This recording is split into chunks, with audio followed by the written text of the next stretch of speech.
diine waxatul nañ dem nag tey suñu titre bi nee na tuuti Pape Malick Ndour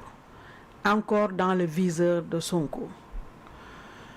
Sonko attaque encore la justice. El Malick matérialise le parti État théorisé par Sonko tey suñu titre bi yëpp Sonko la ndax wax dëgg yàlla ni ma ko yàgg waxee rek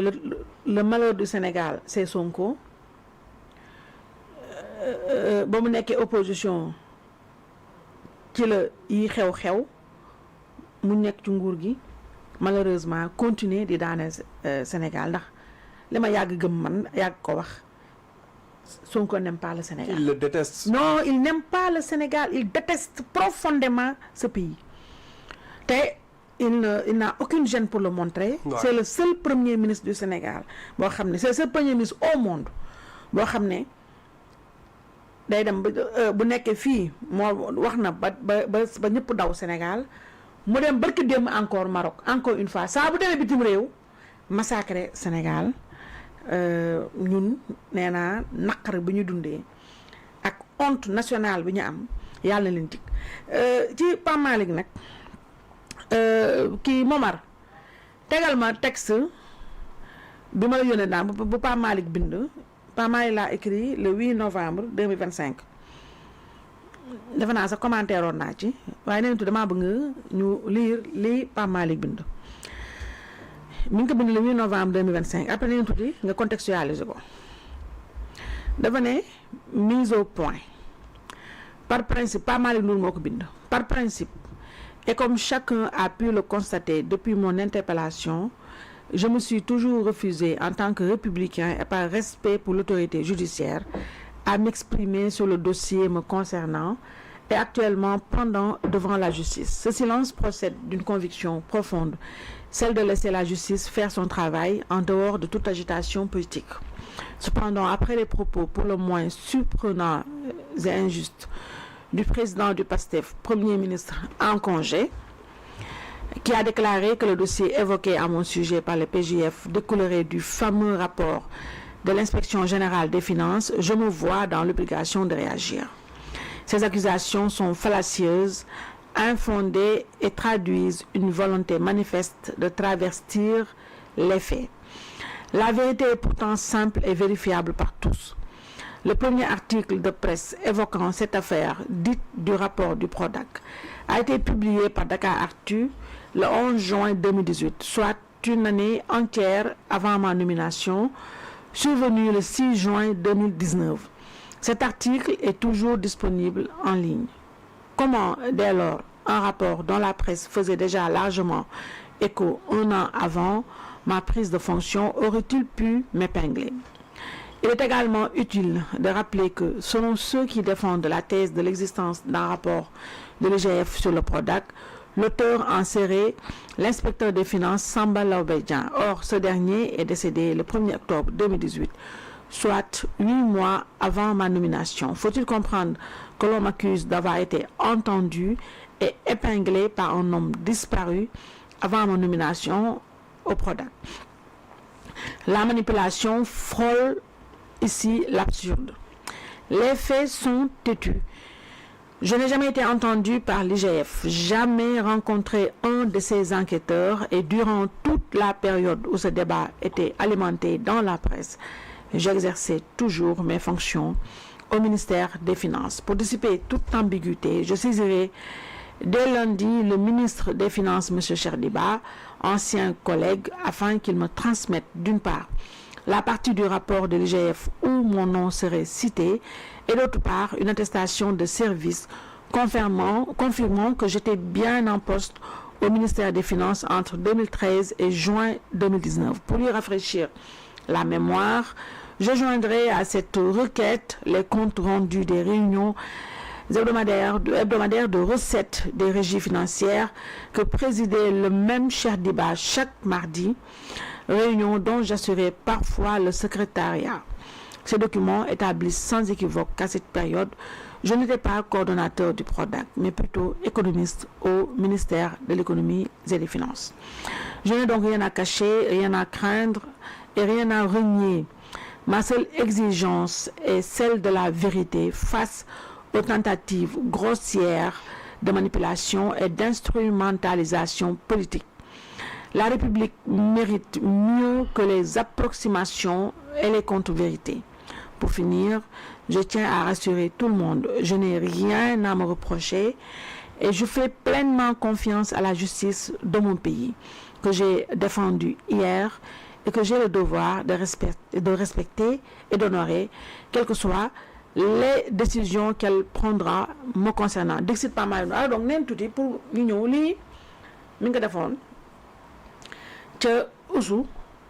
ndëpp national bi mu woote woon ca parking bay ak géttam gi songati Pa Malick Ndour ba nga xam ne dafa naa à l'époque ne woon naa wax dëgg fa yàlla Pa Malick moom na dem jébbal boppam ndax wax dëgg yàlla usu moom tant que xëy suba rek dégg na Pa Malick Ndour na defe naa ñi mu bëggoon dugal prison ñëpp Pa Malick Ndour rek moo ci des. nii sa Pa Malick mu prison quand même nii ndax assignation à résidence ñu takkal la seen lam yooyu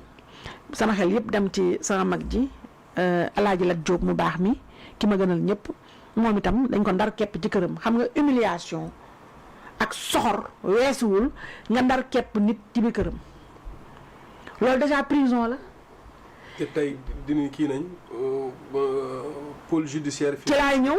moom non après yaay wax man damay contexte après c'est toi qui tey moom damay taxawaaye rôle poser quatre questions tey neen tuuti tey kenn du lijjanti lii donc Pa Malick dañ ko assigné à résidence yàgg nañ ko benn affaire bu rocambolesque aller retour téye fii usu bu dugalee bu mel ne jomaayee génneel dégg nga usu di xataraayu di naaw di prier di écarter ndax xam nga ne moom wax dëgg fa yàlla bu la xasee ba ngànk du bàyyi du la yàbbi ku dëgër bopp la bu la bëggee tëj moom te comme ndeysaan malheureusement ñun suñu président de la république bi la yàlla xam doy na kenn mënut a wax lépp ndax ñun presque ñun amuñu différence ak waa Angleterre ñun on a ici un roi d'Angleterre. C'est malheureusement, on a un roi d'Angleterre. J'ai vu un texte magnifique de sama grand, sama xarit, sama doyen, Mamadou Ibra Kane, borom demain c'est maintenant. Malheureusement, notre président de la République passe son temps à arroser les chrysanthèmes pendant que notre premier ministre se balade en avion, dans l'avion présidentiel. Il fait un taxawaalu étatique di tambaambaalu di yàq der ndax il ne sait rien faire d'autre à part yàq der pendant ce temps là ba ma xeloo ci laa dugg ci page Diomaye ak présidence gis ne Diomaye xaw ma dem fa la demoon di inauguré xaw ma lan benn affaire bi ñàkk fayda la doon inauguré pendant que kenn mi ngi dëbb réew mu fee te avion présidentiel ñun nag Sénégal wax dëgg fa yàlla ñun dañoo def ay wasifa ak di saraxee di tuur ndox xam pour yàlla suñu borom jéggal donc Pa Malick ngi nii Ousmane Sonko Pa Malick mii mooy sànni tàccoom pour rabat d'arrêt bi il faut que nee tuuti man damaa bëgg boo jëlee ñu dégloo religieusement nga expliquer ñu de quoi il retourne Pa Malick mii daa dugal ko Prodac ba muy ñëw Prodac fekk na coowal Prodac jeex na pour les nuls coowal Prodac jeex na tàkk ki ci gën a sonn na ndeysaan mooy Samba Laobé Dieng mi jëm si yàlla mi nga xam ne amul temps noppalu ndax ay mbokkam amul sa temps dëj seen dëj ndax Ousmane Sonko ñëwee ba tey ñànk Prodac bi njabootu Samba Laobé Dieng mënuñoo Samba Laobé Dieng mënta tàlli mu muy tàllee aussi fu mu ne bëgg nit ñànk Prodac yéey ci yàbb ci te du ci wax mukk loo xam ne dëgg la Samba Laobé Dieng yàlla suñu borom bi yërëm ko yeesal njërmandeem ci moom jéggal ko te wax dëgg fa yàlla Ousmane Sonko ne war na xalaat ñiy dem mu dimbali ñoo Prodac bii ndax moom nee naa làmmiñam bii ak tànkam yi la war a mere làmmiñam bii moo ko tuddloo Prodac sosal Mame Mbaye Niang kooku porté ko plainte pour diffamation tànkam yi ñoo ko yóbbu siif bëtee Adji Sarr génn yaa ma siif kenn defu ko dara mooy kañ boppam muy dugal ba pare fattu ñu lakkal ñu huit Ousmane Sonko lakkal nañu huit ñëpp lay mere sauf ki mu war a mere muy boppam jàpp Pape Malick Ndour mii Mame Mbaye Niang rëcc na ko Prodac bi rabat d'arrêt bee mu dugal nga xam ne mi ngi xaar Cour suprême tontu ci loolu moo révision procès bi mu bëgg avocat am yëpp ngalabu ci élément nouveau am na élément nouveau mooy Pape Malick mooy nañ comprendre l'élément nouveau dans l'entendement des super avocats de Ousmane Sonko mooy Pape Malick Ndour mii bu weesoo nag la mu yàgg jëppi Pape Malick Ndour ci Pape Malick neexu ba neexu waaye 2 ans yi ñu génn nga xam ne Oussou ci la nekkoon l'homme fort de la République léegi ni ñëpp xam nañu Oussou mii lionceau la qui fait beaucoup de bruit mais c'est un lionceau Pape Malick Ndour ñaari at yii moo wane ne bu woon Pape Malick Ndour ñu xam ne moom dañu ma daggoo jàlle sànni amu programme na jàll tout de suite bu woon Pape Malick ñun duñu xam ne Ousmane Sonko bi nekk dayoo Pastef 4000 cadres yi mu doon tiitaroo 4000 contre lañ benn Pape Malick Ndour moo toroxal junni soi-disant experts yi mu yor loolu mu amel ko benn haine ak benn rancune tenace lépp xale koy def moom ñu Oussou mën naa jur Pape Malick Ndour waaye nag kii Pape Malick différence bi ak Ousmane Sonko mooy Pape Malick ba ko parent ne demal jàng moom dafa dem jàng ji xam-xam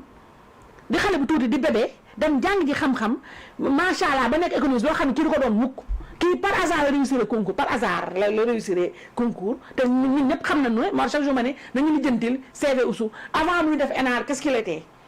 ba muy dugg ENAR xam nañ nu mu fa duggee ba muy génn ENAR tam nañu wax ban poste la jëloon ban rang te la jëloon. Ndaare ñëpp xam nañu Ndaare la jëloon mu gisul nekk premier de sa classe. Ndaare buntu kus. waaw moo tax mu fàttuñu jëpp xale bi ndax xale bi daf ko wan ne ko xale bi lumière la te xale bi saa waxee suba jox ko lumière moom Ousmane Sonko moom dafa am benn haine benn rancune tenace ci gone gii Pape Malick Ndour ndax xale bi dafa am xam-xam te su moom xam-xam mooy wax la mën ak yàq der mu jëpp xale bi ci toroxal yi xale bi toroxal expert yi muy indi ñoo nag product bi Pape Malick Ndour am le malheur jaar product ba coow li xewee mu ñànk doomu jaamur ji tëkkaa bàyyi bëgg ko saraxe pour dëgg-dëgg nekk candidat 2029 pour nekk suñu président de la République par force lii tool yëpp lii la moo tax nee naa Pape Malick Ndour malheureusement Pape Malick Ndour vraiment je compatis à son sort li ko dal metti na ndax benn nit moo toog fee wax sosal nit ba dugal boppam malheureusement mu nekk premier ministre malheureusement suñu président de la République mënul ko dara doorul fayul moom itam dégg nga kii duñu imposer ay manigance ay tig-tagam waaw tey ministre de la justice boo xamante ni la yàlla xam doy na ñuy këcc-këccee tey ñu xëy suba man damaa yeewu moo tax ma ne vraiment mer gi dama amaale sax moo tax tey dama lay bàyyi nga sinon te ma dérapé ñu profité ci faraale ma yóbbu ndax yeewu rek nelaw yeewu gis ñëpp dama yónnee ay message na Pape Malick Ndour révoqué pour pôle judiciaire financier le procureur ku ne xam ne fu mu jógee nee na révoqué ne compte judiciaire bi Pape Malick Ndour am léegi mandat de dépôt maanaam Pape Malick Ndour fanaanee la bés pour bu ko defee avocat aussi mun a wax ne product bi sax ci lañu épinglé Pape Malick ba mën a rëbës léegi nag Ousmane moom pour mu am jàmm pour Ousmane Sonko mën a noyyi ñu bëgg a dugal ñu dugal ne leen Pape Malick Ndour nii moo ko dese pour mu mën a noyyi pour vraiment Ousmane Sonko mën a am aafiya pour mu mën a reer ba xol bi sedd mu yëg ma am ndax moom kañ la xol bi sedd mooy mu yëg ne diw mi ngi prison wala diw def na leneen pour Ousmane Sonko xol bi sedd mu yàbb doomu jàmbur ji foog xale bii dem fanaani rëbës xol ba sedd. Trump xanaa soxlawul premier ministre bu mu man damaa bëggoon man ñun waa AIS mais ñun nañu kilipal ñu Sonko mii ñun xaw ma AIS Trump bi immigration bee AIS xaw ma lan ñu dimbali ñun vraiment wala Maroc bee dégg naa tey la ñibbisi ñun nañu dimbali ñu dëgg fa yàlla kidnappé ñu Sonko nañu dimbali kii nañu dimbali sonal nañu lakkal ñu doomu jàmbur ji Pape Malick Ndour mii mu bëgg a saraxe bu amul jàmm ba pare Ousmane Sonko amul benn état d'âme rusul sax yow xale bu tudd boo xamante ni dégg nga mën nga ko jur mën na la sët xale bu ndaw boo xam ne nii dafa jàng ba jàng jotee mu jàng taxawaaluwul ay siwit bëte xamul lu siwit bëte di siwit bëte yooyu dégg nga xale bi musta fen xale bi musta fen ñu jàpp ko flagrant délit na ko yaa am fen porte ko plainte na ko danga maa fenal kii musta fen kii taaliba Baay Ñas la musta fen fenul xale bu tuuti la mën na la sët sataat kii xale bu tuddee Pape Malick Ndour musta fen fenalul kenn ba ñu porte ko plainte na ko danga maa fenal door ko 6 mois fenalul kenn ñaareel bi mës a dem ay siit bëte ba benn xale génn ko nag maa violé mës la moom nesaan jàngale ko de mu jàng ba jàng jotee mu jàng ba ngay taxawaal moom la ñuy jàng mais xale bi bu amee xam bu juddoo ndeysaan yaru am xam-xam te yow amoo xam-xam yow sa xam-xam ci wax la ak yàq der mais xale bi lan la def waaye Ousmane Sonko du am jàmm fan fëtt nañu naqal nañu wut ñun kii xaw ma kan ñu ne sax ñu fa appel d'offre wala ñu ne national international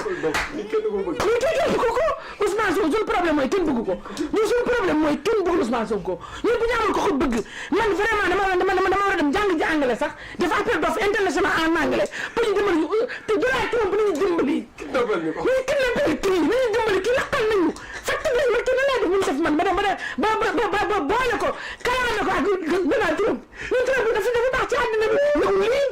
Trump bu ñu jël Maduro kii la waroon jël est-ce que jaawale wu ko est-ce que bëggoon jël ci gaal ak Maduro ñu si jël kii ñun tamit vraiment parce que Trump mii ñaari tuuti Trump war na yàlla Trump mii ñëwul xew Sénégal Trump nañ dimbali ñun Trump ñun nañu yéen ñu dégg anglais ñoom xale yi ñoom kii ñoom Sall Pula ànd ñu dégg anglais dañ di dimbali leen ma ñu dëgg yàlla ñu leen def suñu kii ne mais un état en détresse dañoo soxla le Sénégal est en détresse suñu ñooma ñuy toog te mënoon ñu ko dara mu lakk